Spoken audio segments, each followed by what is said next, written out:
Assalamualaikum warahmatullahi wabarakatuh.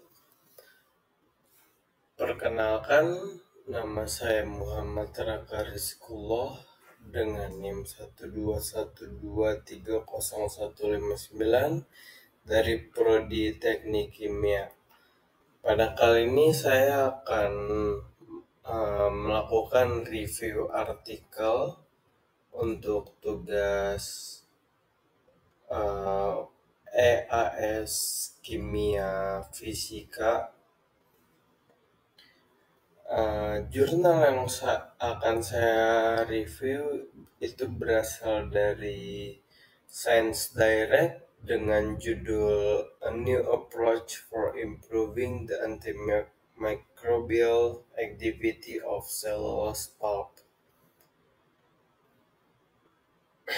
Oke, mungkin lanjut saja. Sebelum itu mungkin saya memberikan kredit untuk penulis, yaitu Nabil Ibrahim, Muhammad S. Hasanin, Samir Kamel, dan Samir Kamel.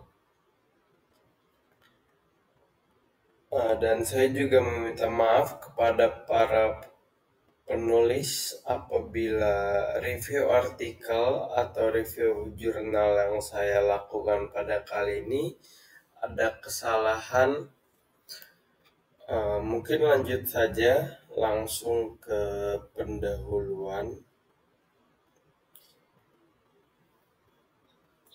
Jadi banyak aplikasi yang menarik dari pulp selulosa, terutama untuk bahan yang ringan dan dapat didaur ulang di berbagai bidang industri, termasuk tekstil, kertas, rumah tangga, dan medis.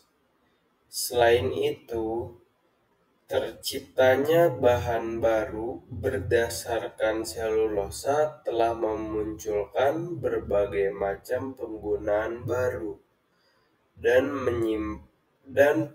dari penyimpanan energi hingga peralatan medis dan diagnostik. Lebih jauh lagi, selulosa digunakan sebagai bahan penting dalam aplikasi canggih lainnya seperti supercapacitor, sel surya, dan inhibitor korosi.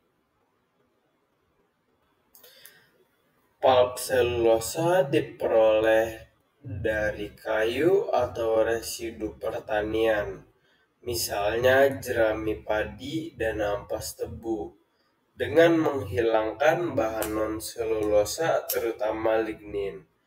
Penghapusan lignin dilakukan melalui pulping dan pemutihan.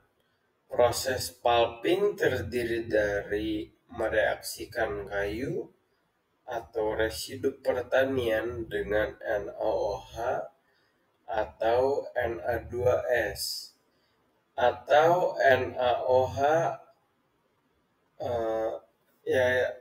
atau yang sebelumnya tadi disebut proses Kraft, atau NaOH dan Na2SO3 yang disebut proses sulfit di bawah suhu dan tekanan tinggi.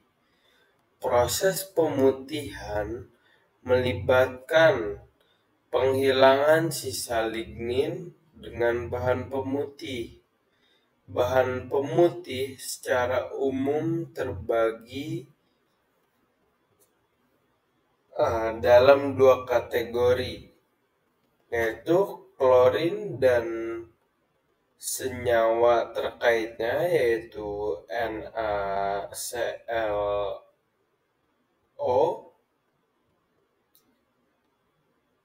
dan juga bahan pemutih peroksigen, yaitu H2O2 dan juga NaBO3.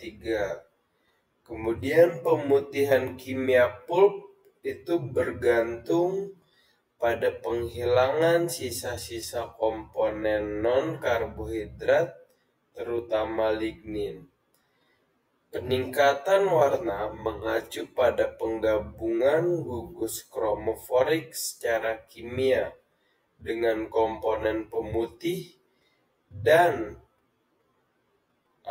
penghilangan dari pulp ketika terlarut dalam cairan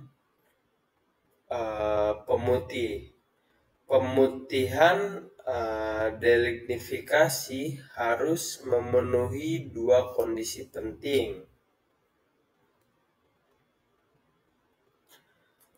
Pertama, ia harus bereaksi cepat dengan lignin dan mendegradasinya menjadi fragmen yang dapat larut. Kedua, efeknya terhadap karbohidrat, terutama selulosa, harus sangat lambat dibandingkan dengan lignin. Di sisi lain, sejak manusia menemukan bahwa mikroorganisme dapat menyebabkan penyakit, mereka telah mencoba untuk membunuh, mengendalikan, dan mencegah mikroba. Tidak mungkin untuk mencegah mikroorganisme bersentuhan dengan bahan-bahan tersebut. Mikroorganisme ada di tubuh kita, di setiap permukaan, dan di mana-mana.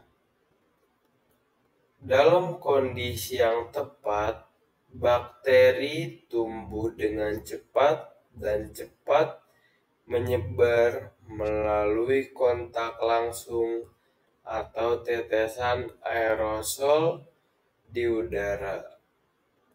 Terdapat dua teknik untuk membuat bahan antimikroba: sistem pelindian dan sistem kontak aktif. Pelindian biosida dari bahan akan membunuh atau menghambat mikroba, dan yang umum digunakan adalah ion logam, nanopartikel logam, dan senyawa terklorinasi.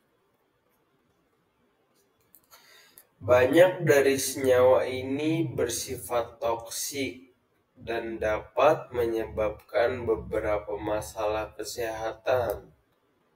Jadi, bahan yang digunakan harus tahan terhadap pertumbuhan jamur dan bermanfaat untuk membuat bahan selulosa dengan sifat antimikroba menggunakan metode yang tidak beracun. Pembuatan serat selulosa antimikroba memiliki risiko yang signifikan karena penambahan agen antimikroba dapat merusak biodegradabilitas selulosa sebagai karakteristik utama dan keuntungan besar selulosa. Jadi, mempertahankan biodegradabilitas dengan penciptaan aktivitas mikroba tetap menjadi tantangan yang signifikan yang memerlukan pemilihan agen antimikroba secara hati-hati.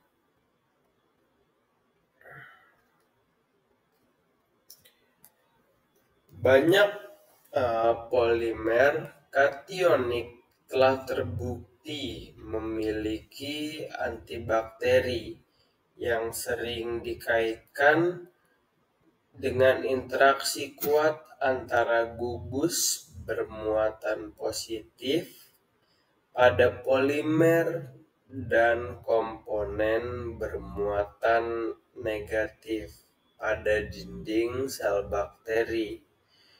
Protein dan lipopolisakarida pada dinding sel mikroorganisme memiliki muatan negatif.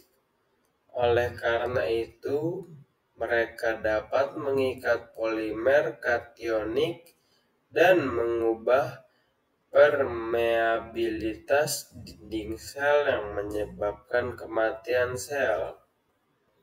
Kemudian berbagai polimer seperti polipiridina, polistirena, dan polimetakrilat telah disiapkan dan dimodifikasi dengan rantai samping kationik. Polimer ini menunjukkan aktivitas antimikroba terhadap jamur dan bakteri. Poliakrilamida mengandung gugus almida daripada gugus ester, dan dalam kondisi aplikasi umum mereka tidak sensitif terhadap hidrolisis. Seperti diketahui, reaktivitas selulosa relatif rendah, sehingga modifikasi permukaan selulosa dapat meningkatkan sifat hidrofilisitas dan polaritasnya, meningkatkan penyerapan senyawa polar, dan akibatnya menargetkan polutan. Modifikasi selulosa dicapai dengan sintesis heterogen karena ikatan hidrogennya yang menurunkan kelarutannya dalam sebagian besar pelarut. Pencampuran selulosa dengan agen antibakteri secara sederhana untuk menghasilkan selulosa antimikroba memiliki kelemahan, yaitu pelindian agen antibakteri yang menurunkan bioaktivitasnya. Oleh karena itu, lebih disukai daripada selulosa antimikroba dengan reaksi selulosa dengan rantai agen antibakterinya. Kemudian pada jurnal penelitian ini memiliki tujuan seperti berikut. Jadi tujuannya ini penelitian dari jurnal ini dilakukan untuk mengeksplorasi kemungkinan melakukan reaksi selulosa selama proses pemutihan dalam tahap. Mereka memanfaatkan peluang untuk menghilangkan C12 agar bereaksi dengan akrilamida. Dengan cara ini, selulosa antimikroba akan terbentuk, dan sifat struktural selulosa yang dimodifikasi telah dipelajari, dan sifat antimikroba telah dievaluasi untuk Escherichia coli, Staphylococcus aureus, dan Candida albicans. Kemudian yang berikutnya ada bahan Jadi bahan yang digunakan di sini ada serat pulp, lignin klason, pentosan, aselulosa, kadar abu, akrilamida, natrium klorid, dan juga media mikrobanya.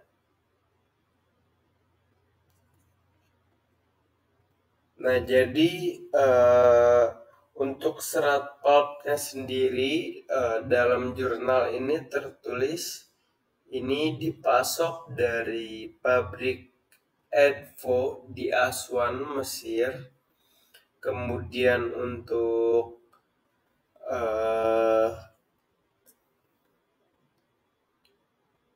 lignin klason, pentosan, aselulosa, dan juga kadar abu ini memiliki komposisi kimia sebesar 22%, 44%, dan juga 1,4%. Kemudian akrilamida dan juga natrium klorid ini dipasok dari Fluka. Dan untuk media mikrobanya sendiri ini dibeli dari Lobachem yang tepatnya itu berada di India dalam bentuk yang sudah siap pakai atau dalam bentuk analitik. Kemudian untuk metodenya sendiri ini ada 3 bagian. Yang pertama ada persiapan atau tadi bisa disebut juga metode pemutihan. Kemudian ada selanjutnya karakterisasi. Dan yang terakhir ada studi aktivitas antimikroba. Jadi persiapan atau pemutihan ini dilakukan pada penanas air termostatik pada botol regen kaca. Waktu yang dibutuhkan untuk mencapai suhu akhir yaitu 70 derajat Celcius adalah 20 sampai 30 menit. Pertama, bubur kertas yang tidak diputihkan dalam air yang memiliki densitas 3 gram per 75 mili itu dipanaskan dan dipertahankan dalam penanas air dengan mengatur pH menjadi 3 menggunakan asam asetat glasial, diikuti dengan penambahan 1 gram natrium klorid. Penambahan asam asetat glasial dan natrium klorid diulang 3 kali. Kemudian ditambahkan akrilamida dengan rasio berbeda yaitu 1, 3, dan juga 5%. Berdasarkan berat kering pulp yang tidak diputihkan. Akhirnya pulp disaring dan dicuci dengan air suling beberapa kali di akhir reaksi. Kemudian lanjut ke step berikutnya, itu ada karakterisasi.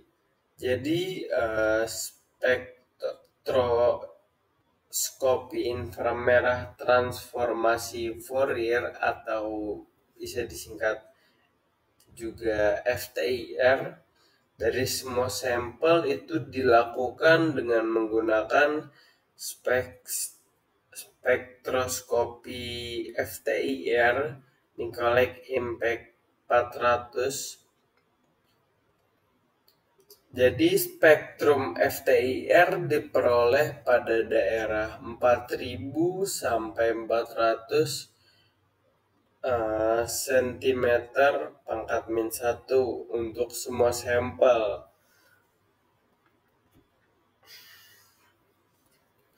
Morfologi permukaan selulosa yang tidak dimodifikasi dan dimodifikasi diperiksa dengan mikroskop elektron pemindaian JSM 6360 LV Dinjeol Noran. Pencitraan direkam menggunakan tegangan percepatan 10-15 kV. Distribusi unsur dipelajari menggunakan unit sinar X, dispersif energi non-destruktif, atau disingkat EDX, yang dipasang pada mikroskop elektron pemindaian. Selain itu, komposisi unsur sampel dianalisis menggunakan autosampler seri AI AS3000 dan penganalisis unsur otomatis Flash 2000 yang dilengkapi untuk menganalisis atom C, H, dan N.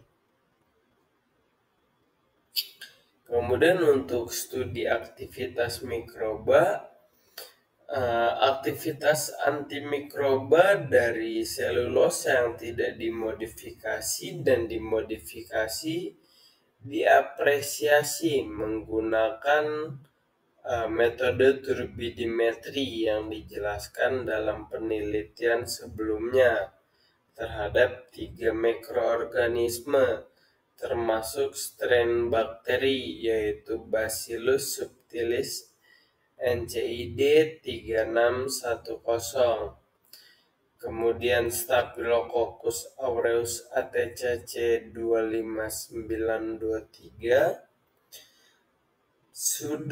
Pseudomonas aeruginosa NCID 9016, dan Escherichia coli ATCC 25922, serta strain jamur yaitu Candida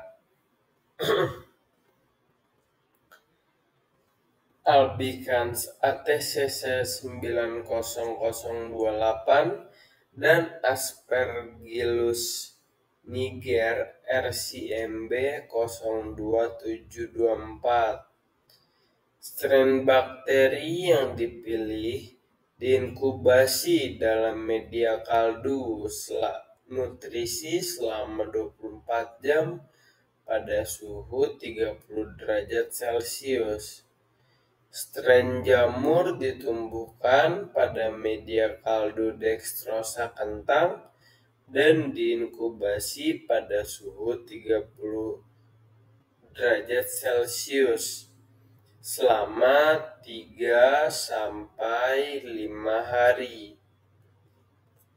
Kemudian streptomycin dan griseofulvin masing-masing merupakan antibakteri dan anti jamur spektrum luas standar.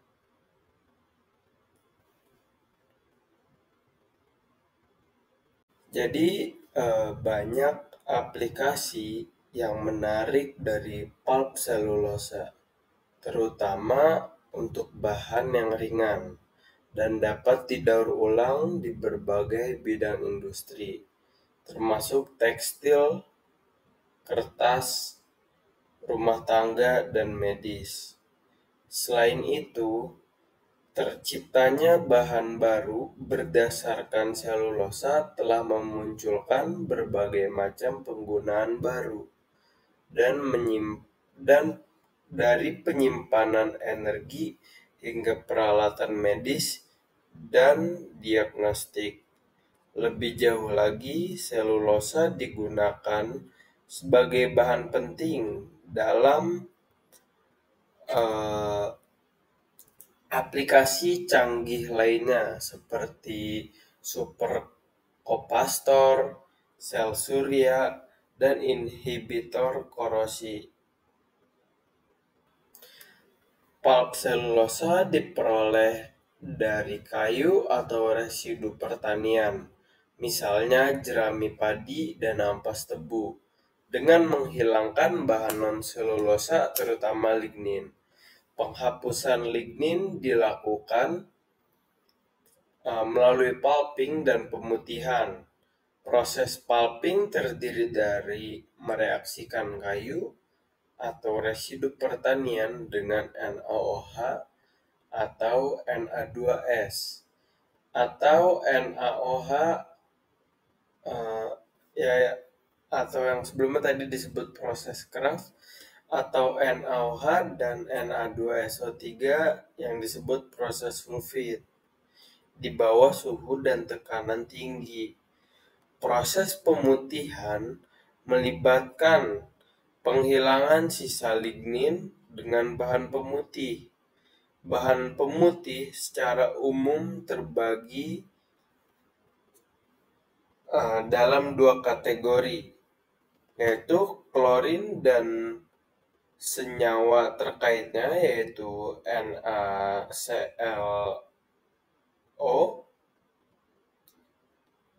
dan juga bahan pemutih peroksigen, yaitu H2O2 dan juga NaBO3. Kemudian pemutihan kimia pulp itu bergantung pada penghilangan sisa-sisa komponen non-karbohidrat.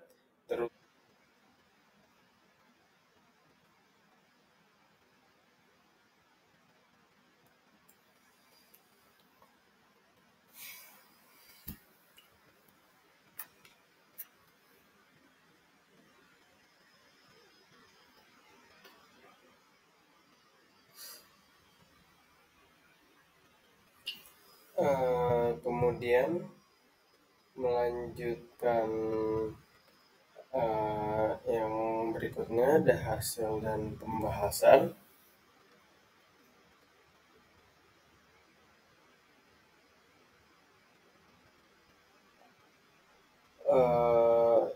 Ya, jadi hasil dan pembahasan itu, jadi seperti bisa dilihat pada gambar, ini ada aktivitas, ada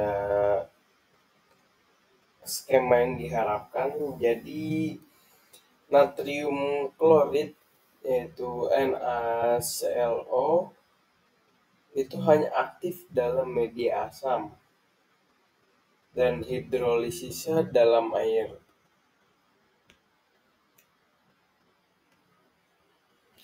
Terbatas pada kekuatan sedang. Sedangkan asam klor, yaitu HClO2, itu terurai dalam larutan asam menjadi klorida, oksigen klorat, dan juga klorin dioksida. Yang reaksinya itu 5ClO2 plus 2H plus 4ClO2 plus Cl plus 2OH. Dan juga 3ClO2 plus 3ClO3 plus Cly. Jadi di sini pH itu memengaruhi respon larutan. Pada pH di atas 7, larutan hampir stabil. Di atas pH 5, larutan terurai perlahan, dan di bawah pH 5, larutan terurai, terutama menjadi klorat dan klor dioksida. Klorin dioksida bertanggung jawab atas pemutihan dan sejumlah klor dan harus dikontrol dan sama dengan laju konsumsi oleh pemotor. pada pH 2,5 sampai 3,5 itu pelepasan klor dioksida lebih cepat, dan kondisi optimum untuk pemutihan berada pada pH 3 sampai 4 dan suhu 70 derajat Celcius.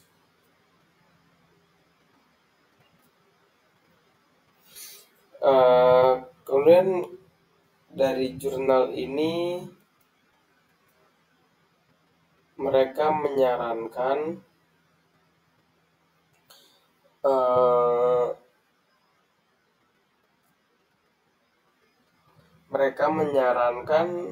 bahwa H-umin akan mengaktifkan selulosa dengan menarik H dari gugus OH yang diberikan selulosa akrilamida yang bereaksi dengan NaOCl dan membentuk selulosa antibakteri.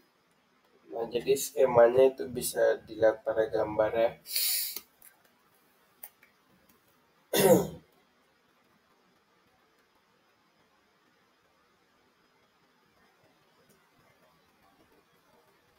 Ya, kemudian melanjutkan hasil pembahasan. Kemudian itu karakterisasi selulosa hasil pemutihan yang dimodifikasi itu seperti apa ya? Selulosa yang diputihkan, yang dimodifikasi itu dikarakterisasi dengan mikroskop elektron pemindaian SEM, EDX, dan spektroskopi inframerah dengan transformasi Fourier. FTIR untuk menyoroti penempelan akrilamida pada permukaan selulosa.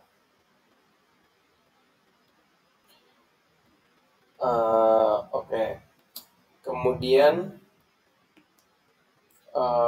pada karakterisasi itu juga didapatkan grafik spektroskopi FTIR seperti berikut.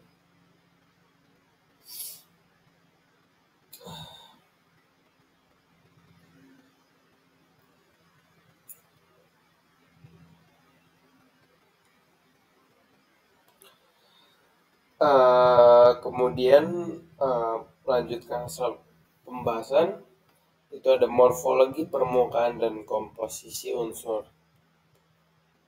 Analisis unsur telah dilakukan untuk mengkonfirmasi reaksi akrilamida dengan selulosa selama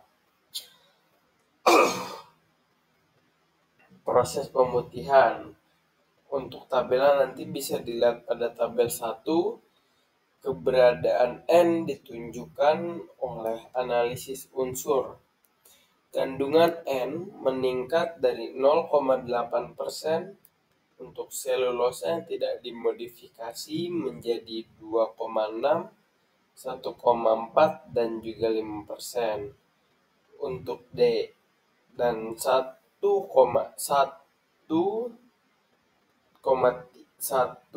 3, dan 5% yang menunjukkan keberhasilan pemuatan akrilamida pada selulosa.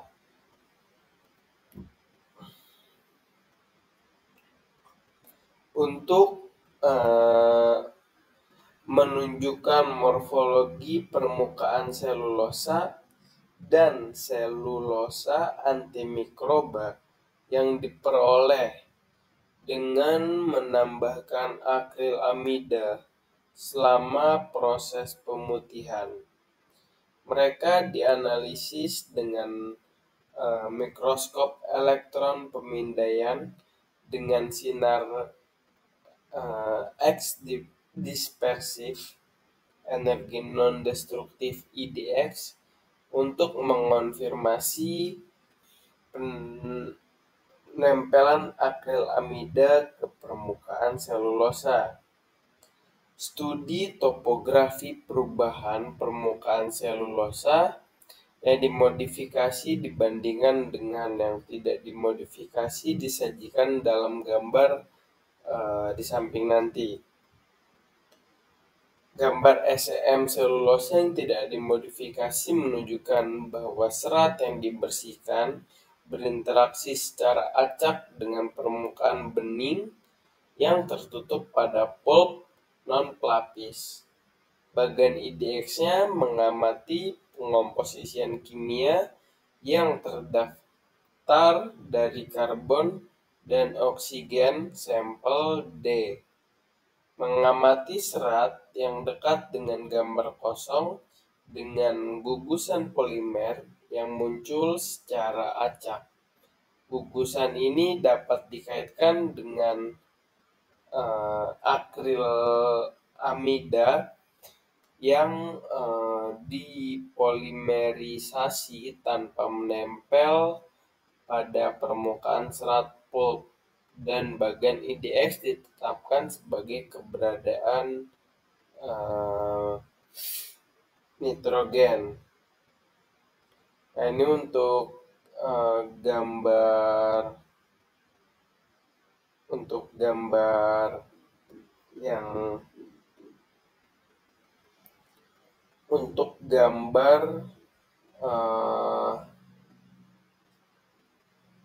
topografi yang tadi dibicarakan di sebelumnya. Ini untuk yang pertama, dan ini untuk gambar topografi berikutnya. Bisa dilihat terlebih dahulu.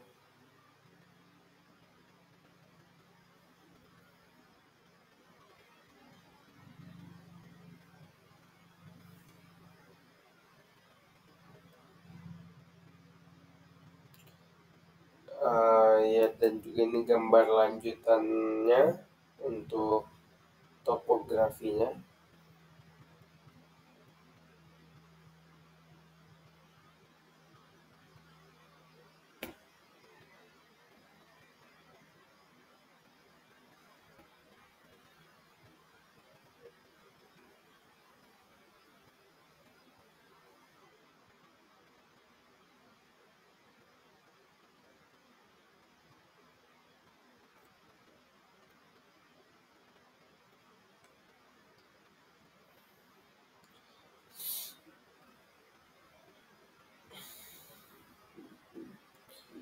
Ya, kemudian melanjutkan morfologi permukaan dan komposisi unsur. Jadi di sisi lain, untuk 1 dan 5% akrilamida mengamati permukaan yang dekat dengan penampakan yang dilakukan pada serat dengan pelapis. Akan tetapi, grafik EDX akrilamida 5% mengamati kandungan nitrogen yang rendah dibandingkan dengan akrilamida 1%. Meskipun mengandung akrilamida yang lebih tinggi, yang konsisten dengan analisis unsur, ini mungkin terkait dengan kapasitas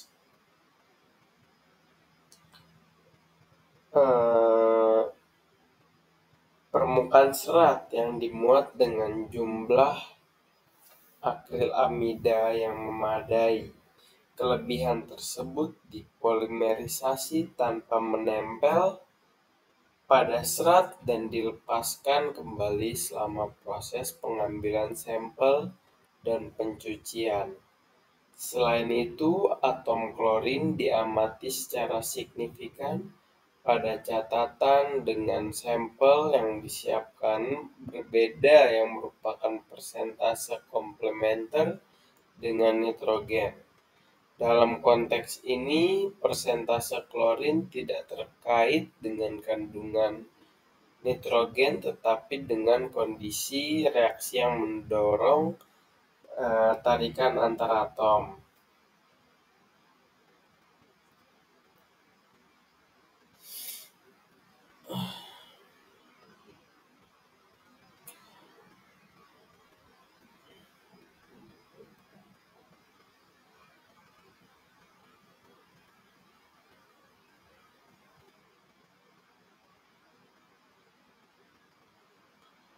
Jadi ini untuk tabel 1 yang sudah dibicarakan pada morfologi permukaan tadi. Jadi tabel 1 itu ada sampel B, D, 1, 3, dan 5. Dan di sini ada kandungan persentase dari unsur C, unsur H, dan unsur N. Untuk sampel B itu unsur C-nya itu sebanyak 43,03%, sampel D sebanyak 42,7%, sampel 1 itu sebanyak 45,15%, sampel 3 itu 42,04%, dan sampel 5 sebanyak 42,3%. Kemudian untuk unsur H pada sampel B itu sebanyak 7,86%, pada sampel D sebanyak 7,79%, pada sampel 1 8,07%, pada sampel 3 7,71%, dan pada sampel 5 7,8%. Sedangkan untuk persentase unsur N pada sampel B itu sebanyak 0,36%, pada sampel D itu sebanyak 0,45%, pada sampel 1 sebanyak 0,55%.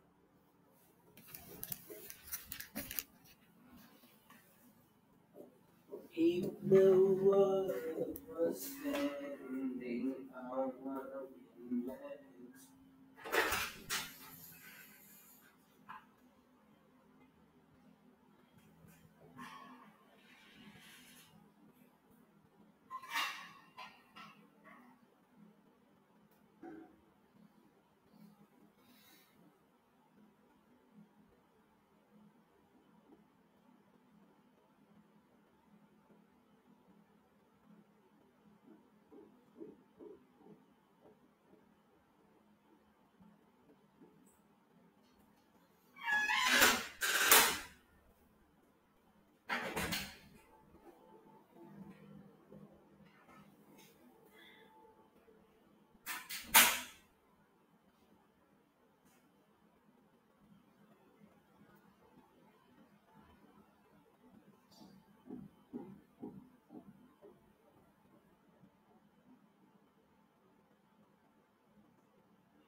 Just for a while, and I with a smile. If the world was ending, I would be there.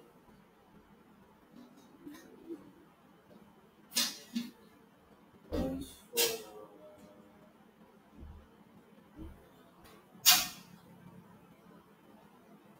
a while, with a smile.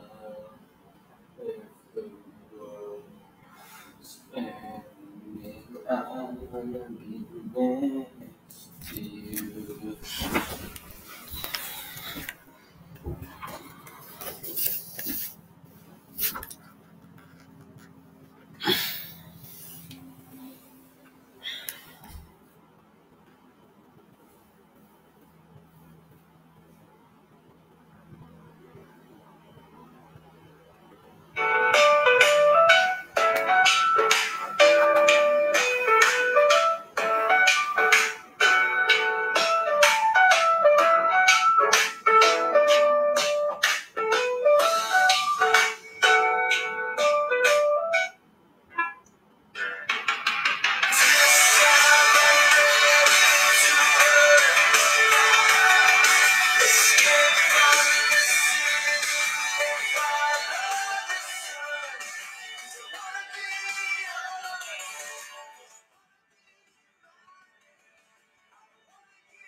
Maaf, mungkin melanjutkan hasil dan pembahasan.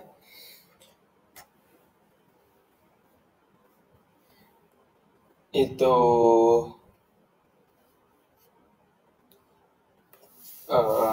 dari studi aktivitas bakteri. Jadi selain itu penambahan akrilamida selama proses pemutihan menginduksi aktivitas antimikroba dari pulp yang diputihkan.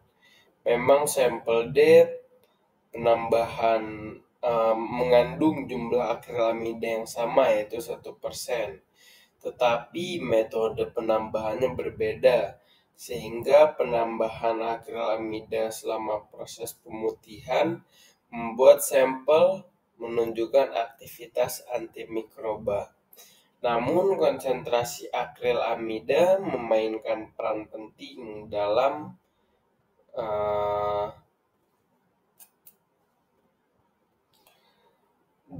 aktivitas antimikroba dengan persentase penghambatan lebih dari 80% untuk semua populasi mikroba yang diuji. Di sisi lain, akrilamida 5% mengamati anti jamur yang dapat diterima dan aktivitas antibakteri yang sangat baik. Kemudian selain itu 3 dan 5% itu dianggap sebagai agen antimikroba spektrum luas yang dapat memengaruhi semua populasi mikroba.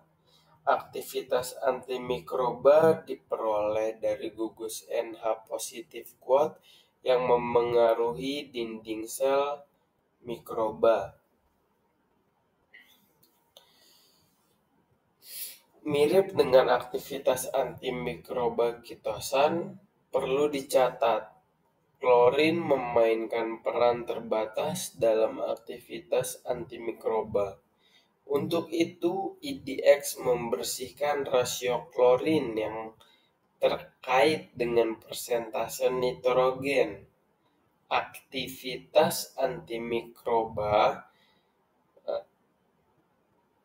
atom klorin adalah mekanisme terkenal yang memengaruhi keseimbangan pH sel mikroba. Dalam konteks ini, khususnya perbandingan efek obat standar dan efek sampel 5 itu memperhatikan bahwa aktivitas sampel 3 memengaruhi sel bakteri lebih banyak daripada obat standar karena mekanisme kerja ganda melalui efek kationik klorin dan NH3. Selain itu, obat anti jamur berjalan ke arah yang sama untuk jamur uniseluler. Itu menyamai dampak obat standar dan selulosa yang dimodifikasi dalam kasus jamur berfilamen yang karena tikus yang tumbuh lambat dan resistensi yang tinggi dan dari jenis bentuk jamur tali ini. Kesimpulannya, sampel yang berbeda mengamati aktivitas antimikroba yang signifikan karena adanya efek sinergis antara atom nitrogen dan klorin yang memiliki aktivitas antimikroba yang sangat baik. Hal ini menegaskan studi aktivitas mikroba yang disajikan yang terintegrasi dengan hasil IDX. Berikut adalah hasil tabel 2 yang sudah saya bicarakan sebelumnya.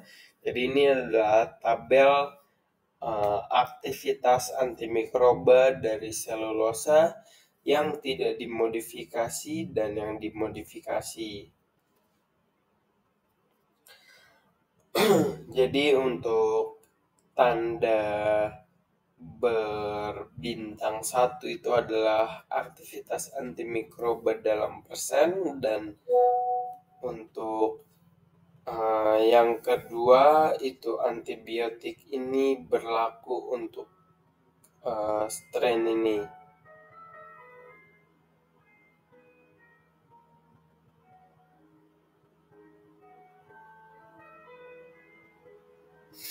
Jadi untuk mikroba sendiri ada The Subtilis, itu untuk sampel D-nya itu 22.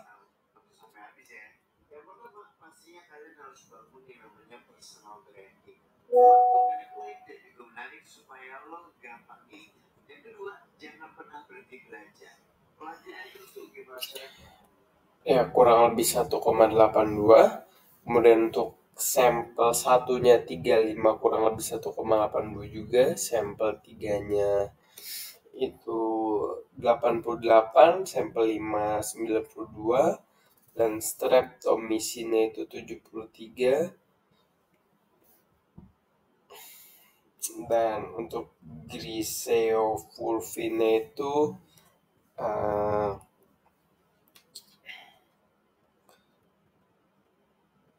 ITU. Dan untuk beberapa bakteri lainnya bisa dibaca oleh para pendengar atau penonton pada tabel berikut.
Oke, setelah para penonton dan pendengar membaca tabel 2, mungkin saya akan melanjut ke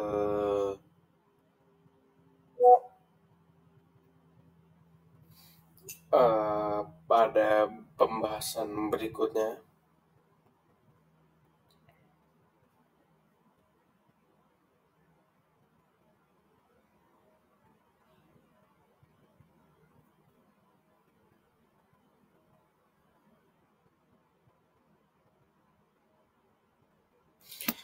Nah, jadi yang terakhir itu adalah kesimpulan.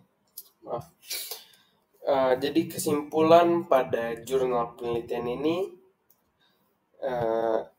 penelitian ini itu menghasilkan material berbasis selulosa dengan sifat antimikroba menggunakan teknik baru.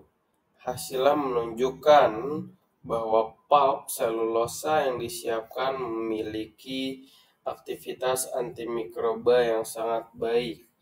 Ini merupakan titik awal yang bagus untuk banyak aplikasi dan akan menarik untuk diteliti lebih lanjut.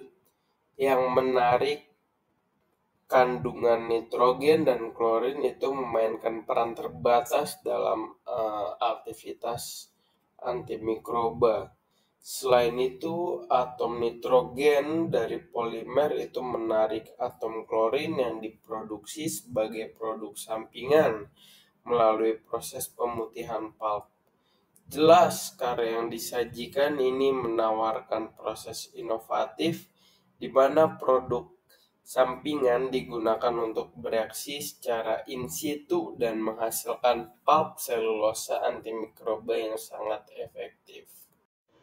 Ya, mungkin sebagai penutup untuk review artikel kali ini, saya sebelumnya mengucapkan maaf bila ada kesalahan dan juga terima kasih untuk kepada para pendengar dan penonton, dan juga kepada Bapak Heri Septiakusuma selaku dosen dari kimia fisika, dan juga kepada penulis dari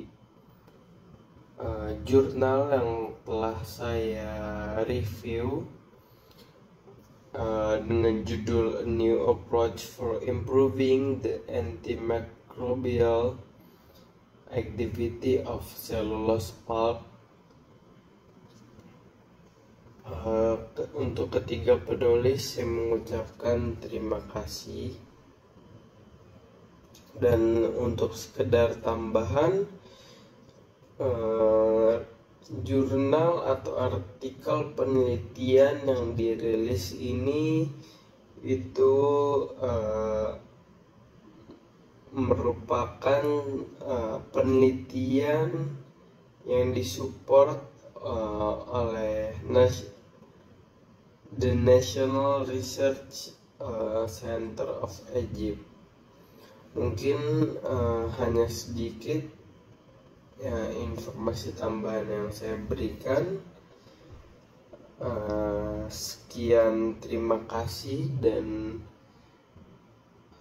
sekali lagi terima kasih untuk pada penonton yang telah dan pendengar yang telah menyaksikan review artikel saya pada kali ini. Sekian, terima kasih.